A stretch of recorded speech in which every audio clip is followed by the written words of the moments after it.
Welcome to your journey as a student leader, as a student advisor at the Community College of Baltimore County. My name is Dan Sim. I'm the Assistant Director of Student Engagement. I'm here to help you with this journey as you're learning more about being a student leader, as you're learning more about working with a student organization throughout this academic year. We're excited to have you here, and we're excited to be a resource for you and to see what you're going to be able to accomplish throughout your journey with a student organization. We're going to spend about 25-30 minutes together helping you give the tools you need to succeed as a student leader throughout this year, as an advisor throughout this year. And so as we're going through, there's going to be a lot of folks who are able to help you, regardless of if you're at Catonsville, Essex, or Dundalk. On the Catonsville campus, the Office of Student Engagement is located in the barn on the lower level. Please stop by and visit us. I'm typically over at Catonsville, as well as my admin, Devon McLaughlin, and our specialist, Teena Thomas, and it's going to be 3 of your best resources at Catonsville.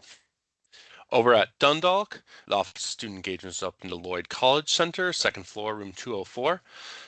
And the folks you're going to find there who are going to be the best resources for you are my colleagues Crissy, my colleague Dan, and my colleague Destiny.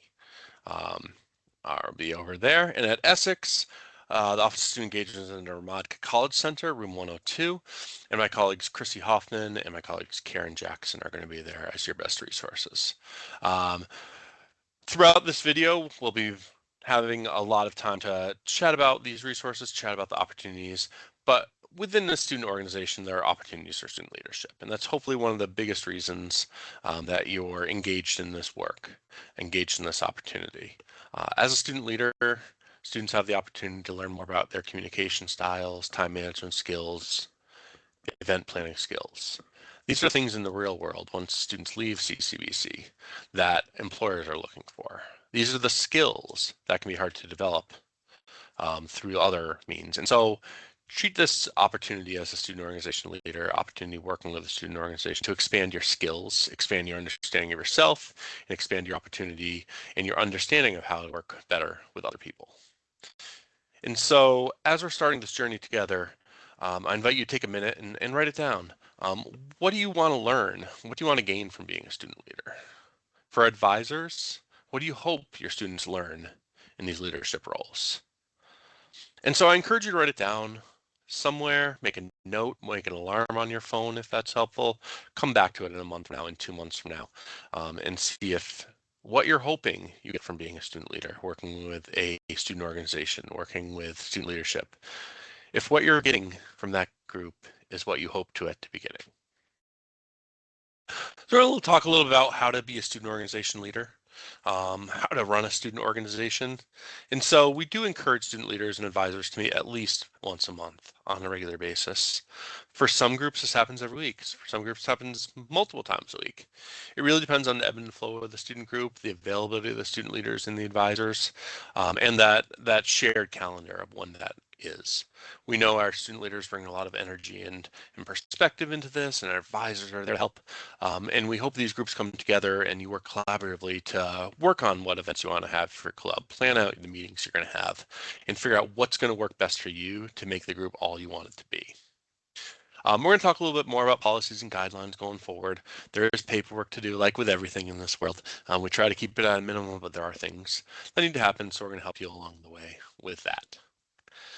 As a student leader and as a student organization advisor, you're going to be working together, recruiting members to your student group.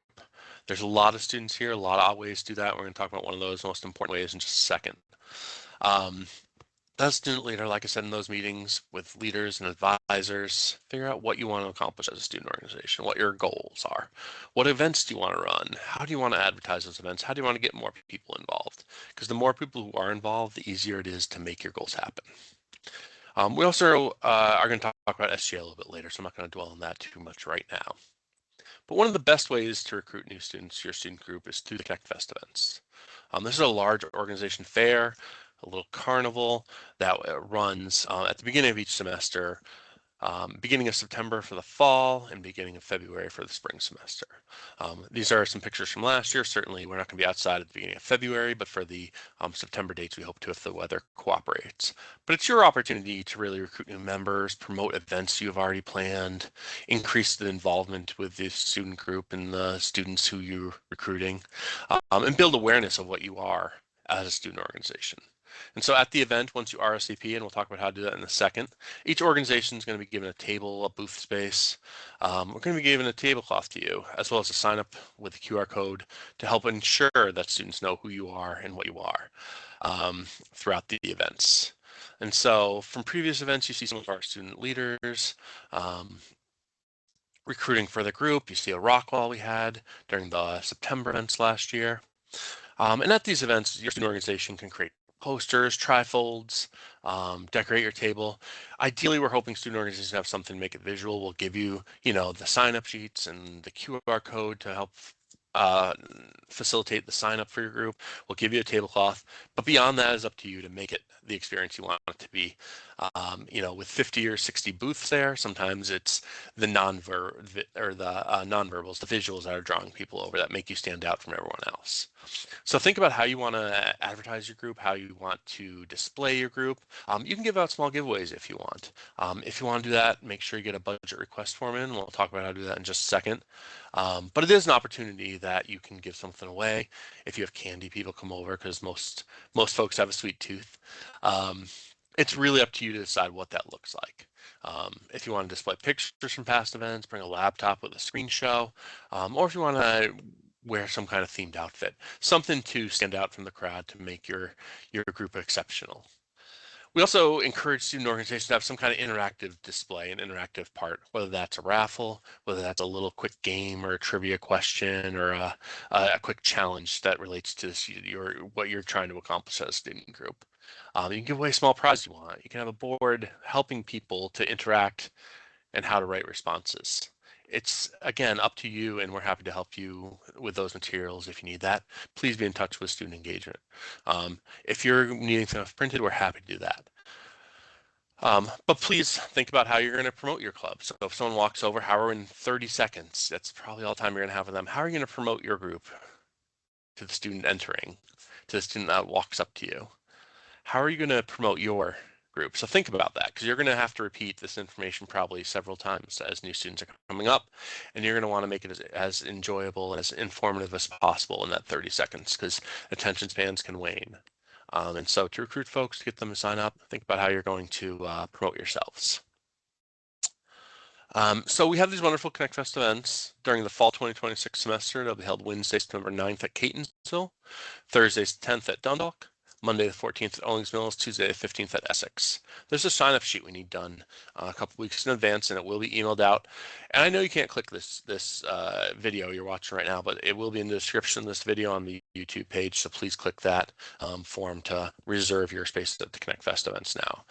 If you're watching this later on in the semester, we'll have February dates as well, but those aren't finalized right now as I'm recording this in July. So we want to be a resource to you. We want to help you. We talked earlier, student engagement office is open 8:30 to 4:30, Monday through Friday. We do have an online portal page as well with all these resources to help you during those times when we're not available, or maybe you can't come to campus or make a quick phone call. So if you've been to the My CCBC site, which hopefully you have been as a student, you need to log in with your credentials into the CCBC site. And on the left, you'll see a link called CCBC Communities. You should be able to find the My CCBC community by searching on the left, but joining the group, and you'll have the information available on the student engagement site. That's a direct link to the portal page as well that I'll put in the description of this video. But you can use the left navigation to choose the different areas of student engagement. And so mostly what's going to help you hopefully is the student clubs and organizations page, which has not only a list of all the student groups for when you want to collaborate, when you want to combine events, when you're looking for more folks to come to your events. It's helpful for you to reach out to those individuals, to those students in those groups and invite them to collaborate. But on the right-hand side under the quick links for student leaders, there's also all the links you need to be successful. And so whether you need to submit documentation to us, put in a request for space or budget, request and authorization to travel, all those links and all those forms are on this page. So again, this is the My CCBC site that will be accessible to you 24/7, 365. So earlier I said we'd come back and talk about SGA, so we're going to talk about SGA a little bit. SGA is the Student Government Association. They're the official governing body and voice representing CCBC students. They advocate for students on policies and procedures, whether that's on campus within the College Senate, or traveling down to Annapolis to meet with our state legislators on behalf of the college. But what's really important to you as student organizations is also there to support the growth and development of student organizations. So each student organization will have an SGA liaison who'll contact you in the first few weeks of school, everyone on the exec board. They're there to help you. They're there to answer your questions. They are there because they've been in your shoes as a student and currently are in your shoes as a student leader. Giving you an opportunity of someone to bounce ideas off of, supports off of, and ideas of how to move forward with your student group. This is last year's SGA when they were traveling down to Annapolis with President Kurt Nidas, meeting with our state legislators, our state delegates, in advancement of the budget cycle. So each year SGA has a meeting, has several meetings, 3 or 4 meetings every semester, which we'll invite you to. You should have that over email once they're finalized in the coming days. I'll put it in the description of this video as well as you have it. But this is a meeting calendar. It's an opportunity to allow you to connect with other student leaders, to share what you're doing, recruit new students, both for your organization as well as those open events that so many of you do. We do ask that student leaders attend at least 2 SGA meetings a semester. Like I said, there's 3 or 4 every semester. We're going to get those dates out before the semester starts. But we do ask that you attend these because it is so important for you as a student leader to know what's going on campus. It helps advance your student group. It helps advance your knowledge of the campus community and your resources. But also it's an opportunity for us to make sure you're doing okay. And so if student organizations aren't having representation at a student government association, we're going to be concerned that there's challenges, and we're going to have the opportunity to step in and try to help you out. But it also means if you're not active as a student group, we're probably going to claw back some of that budget if the group's not active. And so we're putting that out there to help you in advance understand those expectations. And so attending it can be in person at Catonsville or Essex. It can be online. We will email links out to that and make that information widely available. And if you have questions, please don't hesitate to contact me. My information will be in the chat as well, or in the comments section. Let's talk about event planning, meeting planning. So one of the things we've seen from student organizations over the last several years is that the best programs come from new, creative ideas. And so when those chances you get together with your executive board, with the advisor, talk about what you're looking to accomplish as a student group. What kind of opportunities you want to give to other students at the college, and how do you want students to see you as a student leader and see your student organization? So these are ideas to think about and get your mind going as you are starting that process of figuring out what you actually want to accomplish as a student organization this year. Each student organization does have access to budget funds. And so a new student organization who's in their first year has a shared allocation.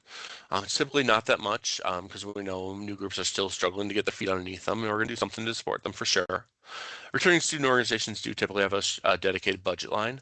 And if you ever have questions, as the year goes on about how much is in the line, please be in touch with me. Please be in touch with the student organization assistants on your campus in the student engagement office, and they can always help you and let advisors and let student leaders know how much funding is left in each budget line. We do have additional funding available also over that initial allocation. And so we know if you're continuously doing excellent events, whether that's catering or travel, which we'll talk about in a second, more funding can be occasionally requested through the Student Government Association. And that's the same request procedure we're going to talk about in just a second. So a lot of times at the beginning of the year, it's helpful to know what you're planning to do so that you can kind of plan out your year, plan out your budget cycle. And again, if you ever have questions about what that budget looks like, please be in touch with me or my colleagues.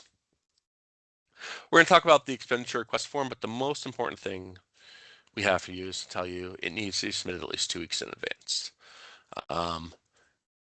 It's something that student engagement needs time to be able to help you make your event successful, but also time that you need to advertise your event or your meeting to ensure people are there and make sure budget funding is used appropriately. We also say for any kind of expenditure or press, it needs to be approved in advance. We ask you to submit it 2 weeks in advance. Please don't assume just because it's unsubmitted it will be approved. All the budget requests need to be approved in writing by me or one of my colleagues in student engagement. When you submit the request form, you'll get an email. We're going to keep active over that email or over the phone, so please make sure that if you haven't heard from us, reach out. And as you're looking at planning, please know that all events and meetings need to be open and advertised to the campus community. This is a standard because we are funded by student activity fees, and the stipulation with that comes that we need to make sure events are open and advertised to the entire campus community, and we'll help you do that along the way. So like I said, the purchases, they need to be approved in advance. Purchases and the budget, they can be used to pay for guest speakers, they can be used to giveaways, decorations, food, travel. Be creative with the money you have. We're happy to have that. Typically can't be used to buy equipment, computers, or printers. Kind of those things that CCBC already has. We're not going to buy you a desk or a table because CCBC can supply those for free. The budget is used for things that CCBC does not provide. And so let's talk about viewing movies, because this question comes up for almost every student organization every year. Someone wants to show a movie. And so a lot of times the challenge and the warnings you'll see when you're viewing something online or on Netflix or on a DVD, if you have those still, is that it's intended for private home viewing only. That's in every license that Netflix has, that HBO Max has, that all the streaming platforms has. It's intended for private home viewing. If you are showing an event, if you're showing a movie at a student organization event or a meeting, it needs to have the copyright secured. And so we can go forward and help you with that. There are costs with that. Hollywood is paved in gold, as the saying goes, and it's that for a reason. Anything you want to show does need to get the copyright secured. A lot of times that copyright can cost several $100s. Sometimes, if you're looking for an educational video or a smaller one, something not represented by a major studio that maybe the filmmaker for, we can get that copyright for free. It does happen. It is available sometimes. There's also some great lists online if you look at free public viewings of what's available. We're happy to support that, but we do need to have an understanding of what the copyright looks like ahead of time. Student Engagement is happy to help you with that contract as well. So when we talk about student organization events and student organization meetings, a lot of time groups like to order food. We have a contract with Sodexo, a dining company, for most of our catering services we do for student organizations. The menu is online on the MyCCBC site I showed you before. It's also linked off of the request form. And Sodexo does have the first right of refusal. So what that means that any kind of food you want to serve at your event, Sodexo has to be offered that contract at first. They will gladly accept 99% of the times they're offered the contract. Sometimes Sodexo cannot do food. If it's not something they have a recipe for, if it's not on their menu, we can look at other vendors. Sometimes Sodexo cannot do kosher or halal food. We can look at other vendors. And sometimes Sodexo cannot accommodate weekend and off-campus events. We can look at other vendors. We're still going to talk to Sodexo, my staff and I, and make sure that Sodexo has the opportunity for that. And if they're unable to do that, we'll get that through another way to hopefully support you. We're going to place those orders once there's confirmed date, time, and location for your event or your meeting. And because, Sodexo needs to get food online, we do need these with the request form 2 weeks prior to your event. On the day of your event, you can pick up your catering at the cafe on your campus the event's at. And then afterwards, please make sure you bring back your serving utensils, dishes, pots, and pans back to the cafe after the event. Student organizations also enjoy traveling at times, and we want to make sure this is a wonderful opportunity for you. Some things to be aware of: the advisor does need to be present during the entire duration of the trip. We do have vans through the college that the advisor can drive or reserve if that's something they want to do. We can support travel through MARC, the train lines, the buses that run around. We do have a shuttle bus that on especially nights and weekends can help support student organization travel. But please be in touch with me or one of my colleagues in student engagement to help with the logistics of making that work. There's also waiver paperwork that needs to be signed, and so it's certainly possible. It can't be a last minute thing, and so please be in touch with us on that. All group travel, so not like academic conferences, need to be funded by your club or organization budget, so please take that into account when you're looking at costs. Student organizations also have found in the past it's very helpful to be able to offer some incentives for students to come. We cannot give out gift cards, but what we can do is put funding on student organization one cards for their use at the cafe or the bookstore or through vending on campus. So if that's something you want to do as an incentive to get people to your event or to randomly award one or two people at your event with funding like that, please be in touch with us. We'll be able to approve that and hopefully help make that happen. Some other budgeting information we want to make sure that folks are aware of. Organizations, all events need to be open to all students. We know not every student's going to attend every event. Logistically, that's not even feasible, but we do want to make sure it's very clearly communicated that events and organizations are open to all students. We also remind organizations that they can't partner with outside businesses without first getting approval of student engagement. Unfortunately, there are some businesses that have tried to take advantage of student organizations in the past. There are some very well-meaning student organizations that work with some very well-meaning outside businesses and organizations. But we want to be able to have your back. We want to make sure to vet those groups, and we want to make sure everything's going smoothly. So please be in touch with student engagement if you're looking to have that partnership with an outside group. Any kind of fundraising you want to do needs to be approved in advance and in writing by student engagement staff, so please reach out to us if that's something you're looking to do. Most of the time, we're happy to supplement your budget with other budget funds if you're looking to do something on campus, but if you're looking to raise money for a charity or someone who needs that assistance, please let us know. And like we said before, spending needs to be approved in writing at least 2 weeks before by submitting the request form. Expenditure request, same type of thing, approved at least 2 weeks in advance. And the same form, this request form is going to be used for your room reservation requests, your food ordering, your budget expenditures, and travel requests. We're going to walk you through the process of submitting these requests throughout there. This is what the request form looks like. It's a Microsoft form. Perhaps you've seen something similar in the past. The link again, I know you can't click it. We're on a video, but it will be in the description of this event, so please click through on that. You will need to log in with your CCBC credentials, but the request form will ask you who you are, what group you're with. It'll ask you if you're looking to reserve a room. It'll ask you if you're looking to reserve get some food catered for the event, or we'll ask you if you're looking to travel or if you need other funding approved. And so if any of those apply for you, you make sure you click that yes button, and they'll ask you a couple other questions to help make it happen. Our job in student engagement is to help you. So as soon as you submit this form, an automatic email will be generated going to you, your advisor, because you're going to enter their email address, and to me and my colleagues in student engagement. And so we're going to review that request. If you submit it on a Friday afternoon, it will get reviewed on Monday. It's not going to be instantaneous, certainly. We don't have staff here 24/7, 365. You can submit the form whenever you want. If you're up at 4 in the morning, go for it. That's not when most people do it, and I don't necessarily encourage that, but please, it's up to you to submit it as you will. Our student engagement staff will look at it. The advisor does need to approve that, which the email will say. So if the email comes out and the advisor hasn't approved that, we're going to wait for that advisor to approve or send her a friendly reminder for the advisor to approve the request before we move forward with reserving rooms, having catering confirmed, and all that.